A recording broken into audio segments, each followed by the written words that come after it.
Stars, Managing Director of ESS BIZTOOLS. Thank you for joining us for the Delivery Advisory Services overview. And today we're going to be looking at the Tradie Charge Out Rate Calculator. And that's what's on your screen at present. We have developed this package to assist you to be able to guide your tradie clients, and you could have quite a number of these, to be able to prepare their charge out rates on an accurate basis. So there's a set of instructions there for you. And then we go through to the first item, which is the calculation of the labour on costs. In my experience over many years, I found that a lot of tradies overlook the labour on costs. And as you can see from these examples today, it's around 20% of the labour cost is in on costs. In our system, we have got three key segments of the types of engagement that your client might have with their team members. We've got the permanent team members, we've got permanent part-time, and we've got casual employees. Within each of those three main categories, we have 6 major sections, and in those, there's also 6 spaces that you can add categories to. So here we've got general manager. We could have another 5 underneath that if they had the identical on-cost arrangements as to what this general manager has. But most people won't have the same conditions that he's got, because we've got annual leave of 25 days, we've got no holiday pay loading, we've got the statutory holidays 10 days and the personal leave at 10 days. We've got superannuation at a higher rate at 15%. Payroll tax for this employer we think would be at 2%. Work care for this category about 2%. We've allocated him 5 days for training, or maybe it's professional development. He lives in Queensland, so it's the Queensland Long Service Leave legislation that applies. He's going to work for 52 weeks, and the normal work is 5 days, so that's 260 days. And the system's then shown the deduction of 50 days to give a net working per annum of 210 days. And then we've got the calculation of the on-cost percentages, which in this category is calculated at 20.67%. In the next category, we've got managers and a foreman. They have identical on-cost arrangements. They've got different rates of pay, which I'll show you in a minute. Then we have tradesmen, and theirs is also different. That's why it's in a different section. If it was exactly the same as the manager and foreman, exactly the same on-costs, you could have put it in there, and then it would have calculated the on-costs. And then we move on, and we have in A4, the night foreman. He gets an annual leave shift worker allowance, which we've put into there. So you've got these subtle variations that we can build into the system. We then move into the section B1, which is the permanent part-time. So we've got 2 people basically on the same on-cost arrangements, their drivers and their cleaners, and we just move through there. And then we go into casuals, and we've got some people on general duties, and that's their details, and there's their on-cost, 17%. We can then move into the calculation of the labour budget. The labour budget transfers all of the information from the calculation of labour on costs. You're required to insert the information in the yellow boxes. The rest is transferred across from the calculation of labour on costs. So you just work through that so you understand how we're doing this. The general manager, we're estimating his salary at $165,000. The labour on cost has been transferred from the calculation of labour on costs. It's 20.67%. That's the value of that. Individual employment cost is $199,000. He's getting paid for 1976. There's leave and other deductions totaling 380 hours. So there's net hours of 1596. We have calculated that his productivity, or chargeable hours is probably a better way to word it, is 25%. So that means that the chargeable hours that he will produce over the year is 399. And then it moves through for each of the categories in exactly the same way. The manager was down as A2. He was the first one there. There's one of them, 135,000. We've got a productivity of 40%. The foreman, 2 of them, 120,000. and we're calculating their charge out percentage at 50%. Then we've got the tradies themselves. There's 10 of them at $100,000 each, and we have a charge out rate of 85%, and so on. So we've got subtotals then for the direct labour. Then we go in and do the permanent part-times. We're calculating theirs on an hourly rate, $35 an hour for the drivers, $28 for the cleaners. And obviously this is just an explanation chart. It's setting out to give you something you could immediately use with your clients, but obviously you could use this form. The cleaners, we've got no productivity percentage for, so we just put naught, but with the drivers we're saying 75%. And then we come down to the general people, which we call general duties. There's 4 of them. They're getting paid $29 per hour in this exercise, and their productivity has been set at 55%. So the upshot of all that is the total of the wages bill is $3,010,000. The total paid labour for the business works out at $55,368, and the amount of labour we believe should be able to be charged out is 27,082 hours. And what we've got here on the side is the calculation of the labour productivity, which is 48.9% of the labour. That's the chargeable hours divided by the total hours. And the next item we're going to look at is the return on investment. The owner has told us that he thinks his business is worth $1.2 million, and he's happy on a 20% rate of return. You could make that 25, 30, 40% if you wanted to, or you could drop it back to 15. That's giving us a projected return on investment of $240,000.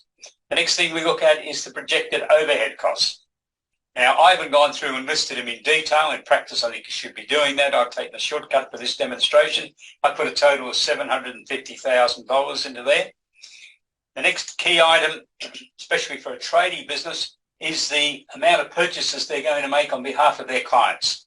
So we've estimated that will be $3 million for this business, and they've told me they'd like to mark it up by 15%. So that's $450,000. We can then indicate what we want to do with that markup. I put 100% to go as part of the subsidy on the charge out rate, but we could have put nil there and kept it all as a super profit in the business. That's your decision. We've got provision here for labour or write-downs, or I haven't put any figure in for that. You could do that if you were doing this. So then the system calculates for us what we're trying to achieve here. The total labour costs are $3,010,000. The return on investment is $240,000. The overhead expense is $750,000. So we're going to total there of just over $4 million. And then we're deducting the $450,000, which we're going to use to subsidise the labour costs. So that's giving us a net amount of labour to be recovered in this business to make the $240,000 profit is $3,550,000. The system will then calculate the base time costs, and it's a calculation which is looking at the total labour cost for each classification, the hours to be worked, and we then do a base calculation which is the multiplication that's shown there, and we look at the chargeable hours, and the base cost is then determined. Now all this is done by the computer. Formulas have been put into the computer. So that's going through doing those calculations for each of those categories, and that information is then used, that total there is reference 24, is used in the business overhead factors. So that's the total labour to be recovered, the $3,550,000 is divided by that base cost chargeable hours of 1.5 million, and that gives us this overhead factor of 2.365. The base cost per hour is then calculated by the total overhead factor that's been determined to give us a charge out rate, and then we have rounded it, and we've instructed the system to round it off. So there's the charge out rates for the various categories. Now we need to then prove this. So here's the final proof of charge out rates. So we have the hourly charge out rate. So the general manager is going to be $238. We're budgeting that he will achieve 399 charge out hours. So that's $94,000. We go through that. We've got the individual categories for each group where we've got people like the cleaners that we don't think are going to produce any income. They're coming up as zero. And with the general staff. So it's showing that we're going to recover $3,552,850 on those charge-out rates, which is basically what we set out to do. So let's look at the proof of all this. The materials are getting the income from them is the $3 million we're going to pay plus the $450,000 markup, 15% markup, so $3.45 million is the sales figure. The labour's getting sold for $3,552,000. So we've got a total there of $7,002,000. And then we take off the costs. We've got the material costs at $3 million. We've got the labour and labour on costs. You go back to that labour and labour on costs area. You will see that that's calculation of labour budget. We have got a total of labour and labour on costs of $3,010,000. So we've got a gross profit there of $992,000. It tells us that percentage is 14%. And we've got the overhead expenses of $750,000. So we've got a forecast net profit of $242,685. The target was $240,000. The rounding formula is the reason for the difference of $2,600. So there's your proof of the operation. There's a long service leave schedule there as well, just showing you what the calculations have been, and obviously they're based on whatever state your client's in. So that's the calculation you can do. You can sit down with your client and analyse that and decide whether there needs to be some adjustments. Our recommendation is that you should also be then saying to the client that on a monthly basis you will prepare the financial accounts, you'll do a comparison back to the budgets, especially through these key metrics. What was the actual charge-out percentage for those various categories, especially the tradesmen, but all of them have got percentages. What has been achieved? And is there a need for some fine-tuning?